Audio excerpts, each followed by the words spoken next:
soir, il y a une réunion de guides composteurs qui a été organisée par la Régie des quartiers d'Alençon. C'est une association locale qui travaille en partenariat avec le service déchets de la communauté urbaine d'Alençon.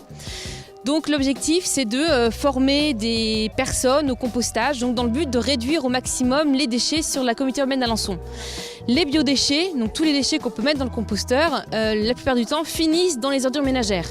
Donc l'objectif est de sortir ces déchets, de les composter, de les valoriser et d'en faire une autre matière. Donc le compost qu'on peut utiliser ensuite au jardin.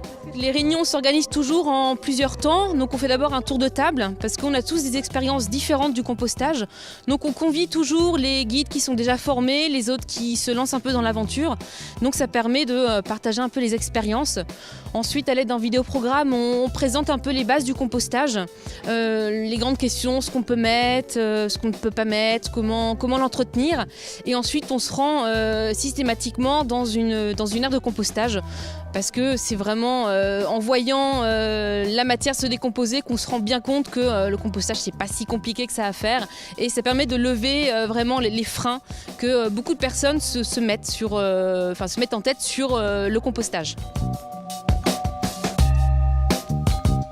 Lors de ces ateliers, on explique quelles sont les matières azotées et quelles sont les matières carbonées. Les deux qui doivent être équilibrées, mélangées au sein du composteur pour aboutir à un compost de qualité.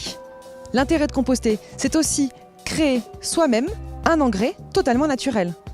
Le compost agit comme un engrais sur la fertilité, sur la croissance de nos plantes, mais agit aussi en tant qu'amendement sur la structure du sol, la qualité du sol. Donc on l'utilise en rempotage sur nos plantes vertes à la maison, dans son jardin, au pied de son immeuble, à l'école. C'est un véritable atout environnemental que de valoriser ces matières organiques, ces déchets compostables. Finalement, c'est un processus totalement naturel, c'est une technique ancestrale. Et voilà, on réapprend le cycle de la nature. L'idée est vraiment de pouvoir sensibiliser tout le public, tout âge confondu aussi, pour composter.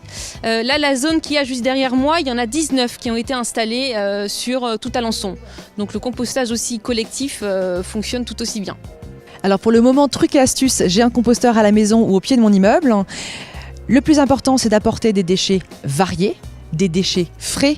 On oublie la culture poubelle. Mon sac est plein, je descends à la poubelle. Là, c'est l'inverse. Il faut impérativement, tous les 2-3 jours, apporter ces déchets frais au composteur.